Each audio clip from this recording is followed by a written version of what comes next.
Shivkranti TV news अन्याय अत्याचार बेकायदेशीर कृत्य करणाऱ्या विरुद्ध शोषित पीडित न्याय देणारा एकच आवाज।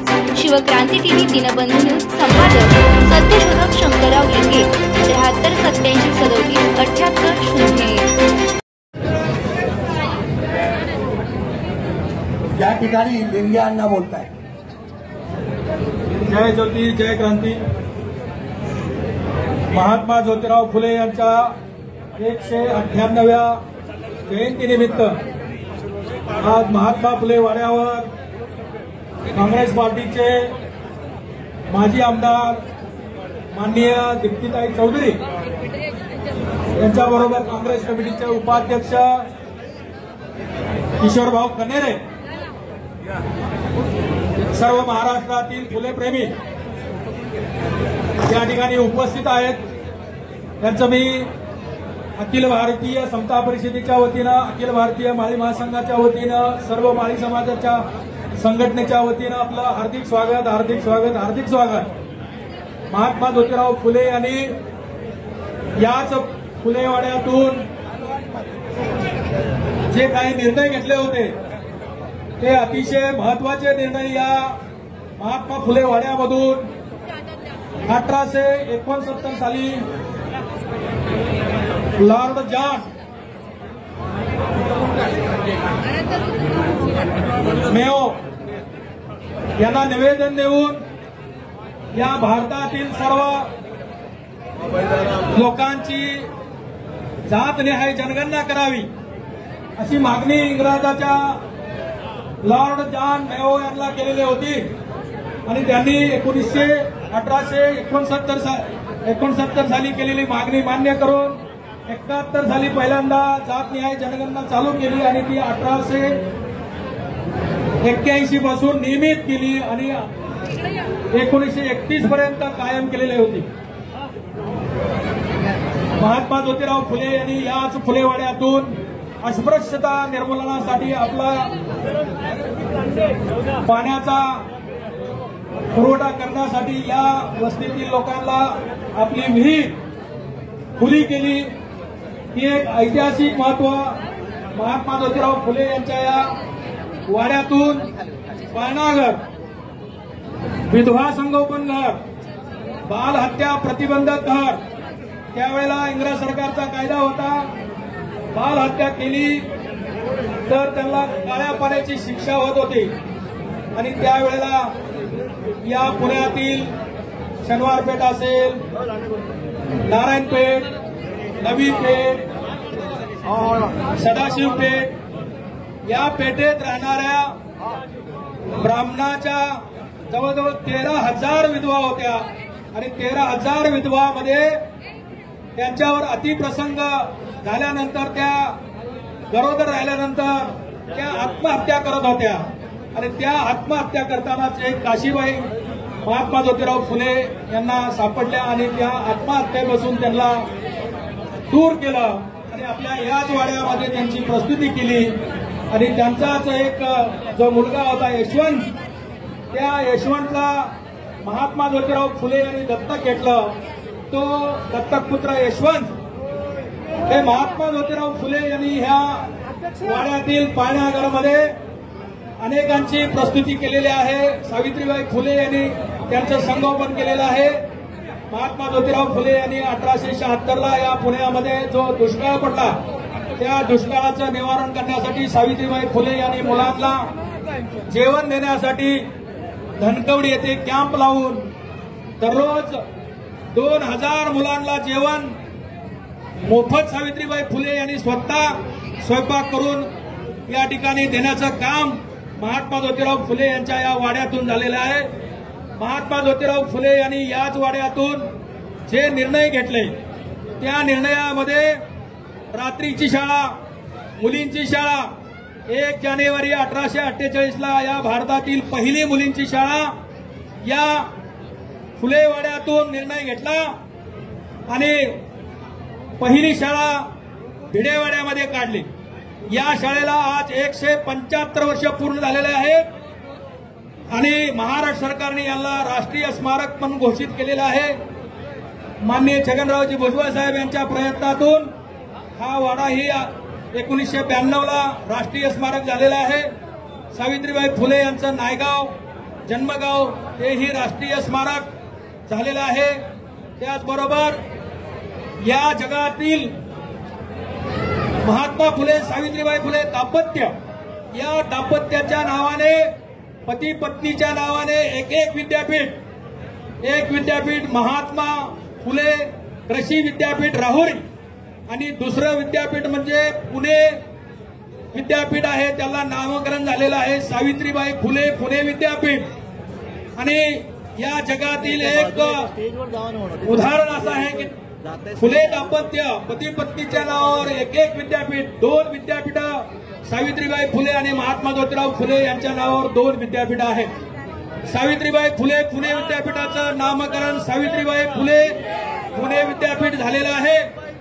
परंतु या पुणे विद्यापीठाचा जो लोगो आहे तो सावित्रीबाई फुले पुणे विद्यापीठाचा जो लोगो आहे तो विषमतेचे प्रतीक म्हणजे शनिवारवाडा आहे.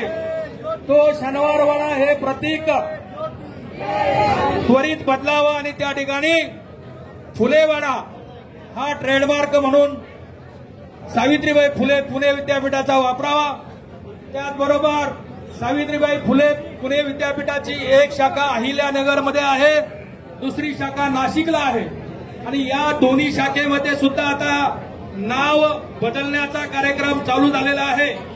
तर मला या ठिकाणी महात्मा ज्योतिराव फुले यांच्या 198व्या जयंतीच्या निमित्तानं महाराष्ट्र सरकारला खास करून सांगायचं आहे की सावित्रीबाई फुले पुणे विद्यापीठाच्या अंतर्गत अहिल्या नगर जी शाखा आहे त्या शाखेला सावित्रीबाई फुले पुणे विद्यापीठ अहिल्यानगर असंच नाव द्यावं आणि दुसरं नाशिक विभागाला सावित्रीबाई फुले पुणे विद्यापीठ नाशिक असं नाव द्यावं. त्या ठिकाणी कुठलेही विखे पाटील असतील किंवा हिरे असतील यांचं नाव अजिबात सावित्रीबाई फुले यांच्या या विद्यापीठाच्या मध्ये घुसवलं जाणार नाही याची काळजी या सरकारने घ्यावी, अन्यथा तीव्र आंदोलन केलं जाईल. महात्मा ज्योतिराव फुले यांचा हा फुलेवाडा या ठिकाणी समता परिषदेच्या वतीनं 1992 पासून या ठिकाणी अत्यंत जोराने कामकाज झालेलं आहे. महात्मा ज्योतिराव फुले यांचं राष्ट्रीय स्मारक माननीय शंकरदयाळजी शर्मा यांच्या हस्ते हे राष्ट्राला अर्पण केलेलं आहे. त्यावेळेचे मुख्यमंत्री शरदचंद्रजी पवार साहेब, छगनरावजी भुजबळ साहेब आणि PC अलेक्झांडर आपले राज्यपाल यांच्या हस्ते या स्मारकाचं लोकार्पण झालेलं आहे. परंतु इथं ही जागा आता अत्यंत कमी पडते आहे.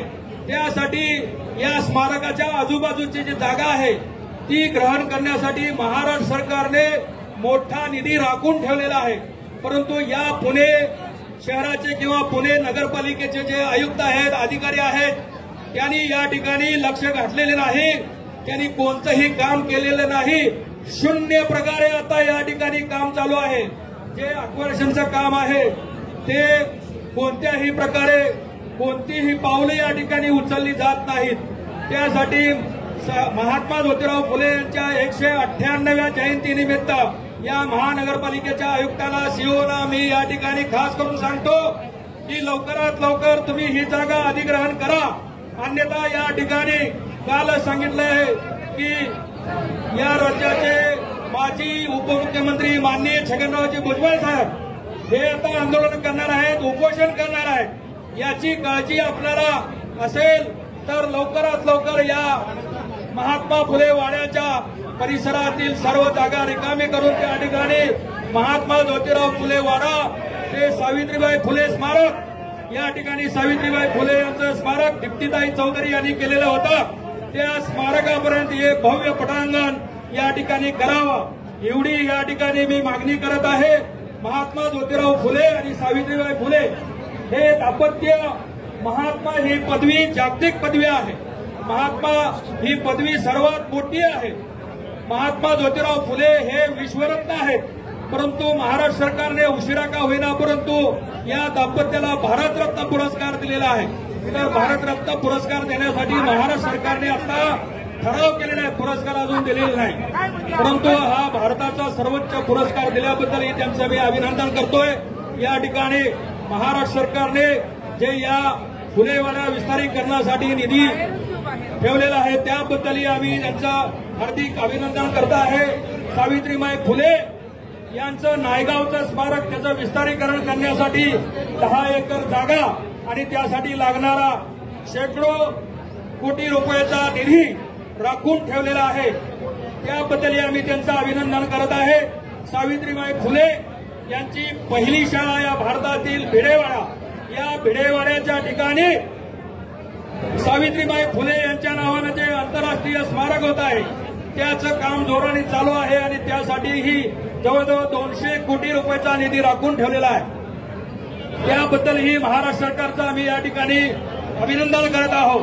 सावित्रीबाई फुले, महात्मा ज्योतिराव फुले हे आकाश एवढी उंचीची माणसं आहेत।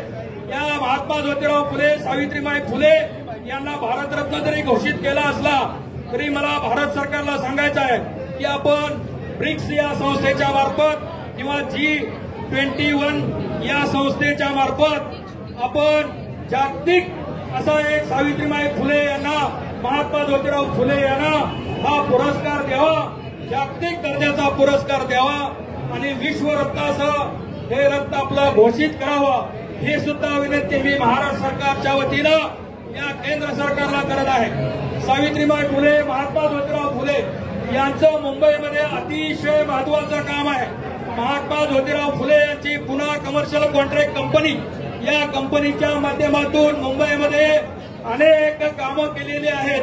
त्यामध्ये महात्मा ज्योतिराव फुले यांच्या पुन्हा कमर्शियल कॉन्ट्रॅक्ट कंपनीच्या माध्यमातून, त्यांच्या सहकार्याच्या माध्यमातून, त्यांच्या पार्टनरशिपच्या माध्यमातून अनेक कंपन्यांनी आपलं CSD म्हणजे छत्रपती शिवाजी महाराज टर्मिनल आहे, महाराष्ट्र टाइम्सची इमारत आहे, या मुंबई महानगरपालिकेची इमारत आहे, अशा अनेक इमारती फुले यांच्या पुढे बांधलेल्या आहेत। त्याचबरोबर सावित्रीबाई फुले यांनी 1896च्या वेळेला जी प्लेगाची साथ आली होती त्या प्लेगाच्या साथीला आटोक्यात घेण्यासाठी सत्तेच्या वतीनं आपल्याला 2 मिनिटं ऐका तुम्ही, हा करतो तुम्ही बोलायला माहिती दिला म्हणून मी बोलायला लागलो मी आता तुम्ही जरा शांत राहा। महात्मा ज्योतिराव फुले यांच्या या कार्याची दखल मुंबईमध्ये घेतली पाहिजे आणि मुंबईमध्ये सावित्रीबाई फुले, महात्मा ज्योतिराव फुले यांचं स्मारक आंतरराष्ट्रीय स्मारक झालं पाहिजे आणि जागतिक कीर्तीचं ग्रंथालय त्या ठिकाणी मुंबईला झालं पाहिजे, ही मागणी मी महात्मा ज्योतिराव फुले यांच्या 198व्या जयंतीच्या निमित्तानं करत आहोत। महात्मा ज्योतिराव फुले, सावित्रीबाई फुले यांचं कार्य अखंडपणे या महाराष्ट्रामध्ये, देशामध्ये आहे। या महात्मा ज्योतिराव फुले यांनी लिहिलेला जो ग्रंथ होता गुलामगिरी, हा गुलामगिरी ग्रंथ ज्या वेळेला अमेरिकेचे राष्ट्राध्यक्ष भारतामध्ये मुंबईला आले त्यावेळेला माननीय छगनरावजी भुजबळ साहेब यांनी तो गुलामगिरी सॅलवरी हा ग्रंथ त्यांना अर्पण केला। त्यावेळेला बराक ओबामा यांच्या या ग्रंथाच्या वेळेला पोटातून, द्वेतातून, डोळ्यातून त्यांचे अश्रू आले आणि या अमेरिकेमध्ये सुद्धा महात्मा ज्योतिराव फुले यांच्या कार्याचा गौरव त्यांनी बराक ओबामा यांनी केलेला आहे। जागतिक कीर्तीचे महात्मा ज्योतिराव फुले, सावित्रीबाई फुले यांच्या या कार्यक्रमाला आणि आता जो एक नवीन चित्रपट जागतिक दर्जाचा फुले हा चित्रपट आजच प्रकाशित होणार आहे, तर या चित्रपटाला ज्यांनी विरोध केला आहे त्यांना महात्मा फुले प्रेमी अखिल भारतीय माळी महासंघ, अखिल भारतीय महात्मा फुले समता परिषद, सर्व फुले प्रेमी संघटना यांच्या वतीनं मी इशारा देतो की महात्मा ज्योतिराव फुले यांच्या या चित्रपटाला दाखवण्यासाठी कुणी विरोध करेल त्यांना हे परवडणार नाही। आता हजारो वर्षापासून तुम्ही आमच्यावर अन्याय केला आणि सत्य परिस्थितीच्या वेळेला दाखवायला चाललो आम्ही। सावित्रीबाई फुले यांच्या अंगावर शेण, गोळे, माती, दगड फेकले आणि तेच खरोखर हुबेहूब चित्रकरण या चित्रपट निर्मात्यांनी या चित्रपटात दाखवले असेल तर त्याचं मी समर्थन करतो, अभिनंदन करतो आणि त्याला जर कोण विरोध करेल तर त्यांना आम्ही आडवा केल्याशिवाय राहणार नाही, याची दखल घ्यावी एवढंच मी या ठिकाणी सांगतो. आणि महात्मा ज्योतिराव फुले यांच्या 198व्या जयंतीनिमित्त आपल्या सर्व फुले प्रेमींना, जगातील सर्व फुले प्रेमींना मी अखिल भारतीय माळी महासंघाच्या वतीनं, महात्मा फुले समता परिषदेच्या वतीनं, सर्व फुले प्रेमीच्या वतीनं शुभेच्छा देतो आणि थांबतो. जय ज्योती, जय क्रांती.